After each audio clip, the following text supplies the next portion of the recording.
Hello दोस्तों, मेरे channel सुख समृद्धि उपाय में आप सभी का हार्दिक स्वागत है। आज मैं बताऊंगी कि रविवार को आप कैसे कर सकती हैं पूजा। तुलसा जी की करनी चाहिए या नहीं, दिया जलाना चाहिए या दूध चढ़ाना चाहिए या क्या करना चाहिए। तुलसा जी की पूजा का विशेष महत्व होता है और किस तरह से करनी चाहिए, रविवार को करें या नहीं, इस पर संपूर्ण जानकारी मैं दूंगी। वीडियो के लास्ट तक बने रहना। वीडियो उपयोगी लगे तो लाइक सब्सक्राइब जरूर करिएगा, जो आगे वीडियो मिलती रहे। धार्मिक मान्यताओं के अनुसार नियमित रूप से तुलसी पूजन करने से घर में माँ लक्ष्मी की कृपा बनी रहती है दोस्तों। लेकिन तुलसी पूजन करते समय कुछ नियम होते हैं, उन्हें ध्यान में बहुत जरूरी है रखना। माना जाता है यदि आप गलत तरीके से पूजन करते हैं या पूजा करते समय कुछ गलतियां कर देते हैं तो आपको धन हानि का सामना भी करना पड़ सकता है। तो पहले बात कर लेती हूँ मैं नियम की, क्योंकि नियम भी बहुत ज़रूरी हैं। कातक का महीना भी है और नियम आपको ज़रूर जानने चाहिए, क्योंकि हर घर में तुलसा जी का पौधा होता है। जहाँ आयुर्वेद में तुलसी को बेहद लाभप्रद माना जाता है, वहीं हिंदू धर्म में तुलसी को बहुत पूजनीय भी माना जाता है। वास्तु में भी तुलसी को सकारात्मक ऊर्जा का दर्जा दिया गया है। धार्मिक मान्यताओं के अनुसार जहाँ पर तुलसी का पौधा लगा होता है और प्रतिदिन उसकी पूजा होती है, जल सींचा जाता है, महाप्रसादे भगवान विष्णु माँ लक्ष्मी की कृपा बनी रहती है। ऐसे घरों में कभी भी परेशानी नहीं आती है, धन की कमी कभी भी नहीं होती है। लेकिन तुलसी पूजन करते समय आपको विशेषकर इन बातों का जरूर ध्यान रखना चाहिए। कुछ गलतियों के कारण हमें धनहानि उठानी पड़ सकती है। जान लेते हैं क्या गलतियां हैं जो हम कर बैठते हैं, जो हमें तुलसा पूजन में नहीं करनी है। यदि आप प्रतिदिन तुलसी पूजन करते हैं और जल चढ़ाते हैं तो इस बात का ध्यान रखें कि रविवार के दिन तुलसी जी में भूल कर भी जल न चढ़ाएं। यदि आप संध्या काल में पूजन कर रहे हैं तो इस बात का ध्यान रखें कि तुलसी को दूर से ही प्रणाम करें। भूल कर भी शाम को तुलसी के पौधे को स्पर्श नहीं करना चाहिए। अक्सर हम लोग तुलसी में जब दीपक जलाते हैं तो आसन नहीं देते हैं, लेकिन तुलसी में दीपक जलाते समय चावल का आसन देना जरूरी है। मैं आपको अपनी कार्तिक नहाने की वीडियो डालती हूँ, उसमें सब बताती हूँ, दिखाती हूँ कि इस तरह से आप दीपक रखिए। तो वही नियम होते हैं, और भी नियम है, मैं आपको संपूर्ण जानकारी दूंगी इस वीडियो में, लास्ट तक बने रहना। मान्यता के अनुसार महिलाओं को तुलसी पूजन करते समय बालों को खुला भी नहीं रखना चाहिए। अन्य पूजा अनुष्ठानों की तरह तुलसी पूजा करते समय भी आपको बाल बांध कर रखना चाहिए। ये नहीं कि पानी टपक रहा है आपके बालों से और आप खुले करके बालों को, बल्कि गीले बालों से भी आपको पूजन नहीं करना है। आपको बाल बांध कर सूखे बालों से ही पूजन करना चाहिए। उसे अच्छी तरह से टॉवल से पूछ लीजिए, कोई ऐसे नहीं कि टपकना नहीं चाहिए पानी बस। कई बार देखने में आता है कि घर के सभी सदस्य एक एक करके तुलसी में जल अर्पित करते हैं, तो उससे क्या होता है कि जो जड़ होती है वो गलती चली जाती है। तो थोड़ा थोड़ा जल डालिए, ज़्यादा पानी नहीं डालिए, नहीं तो वो तुलसी खराब हो जाएगी। अक्सर लोग तुलसी को चुनरी उड़ाने के बाद उसे बदलते ही नहीं है।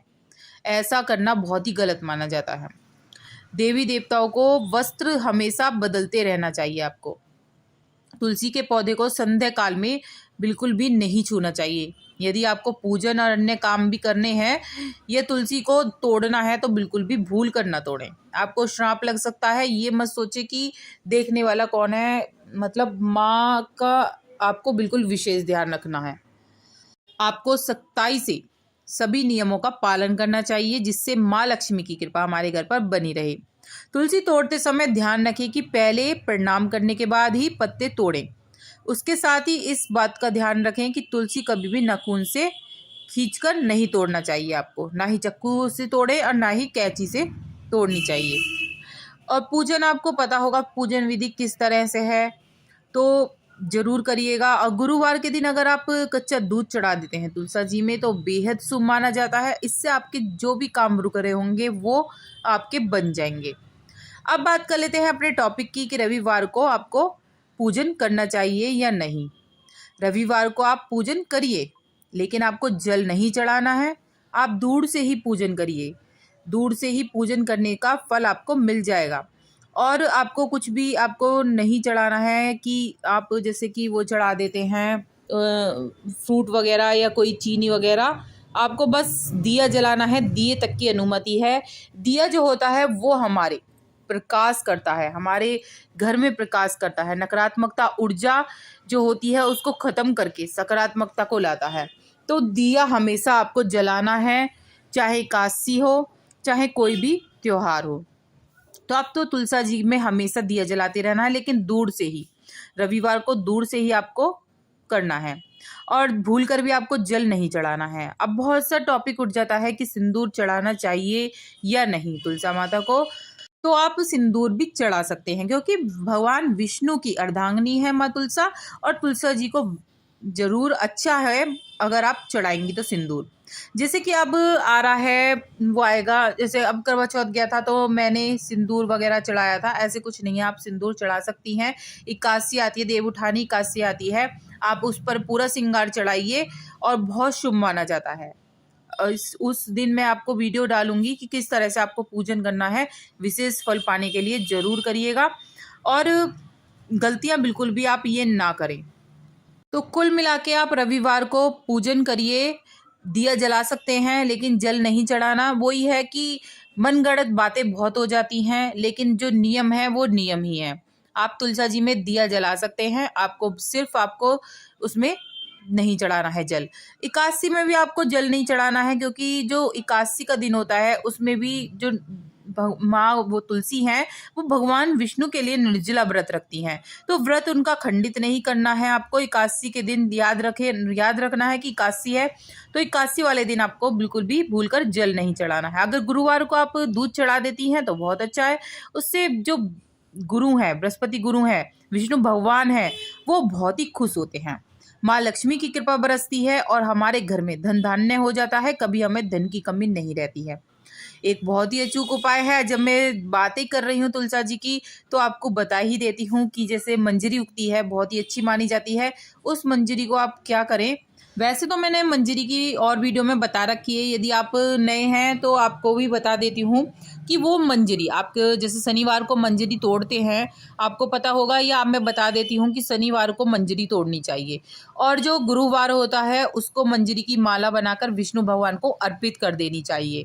जो मंजरी होती है वो जब उनके शरीर पर लगी रहती है तुलसा जी को, उनको बहुत ही कष्ट होता है, तो उन्हें हल्का करने के लिए आपको मंजरी हटाते रहना चाहिए। शनिवार के दिन आप हटाएं और गुरुवार को उसकी माला बनाकर आप भगवान विष्णु को अर्पित करें।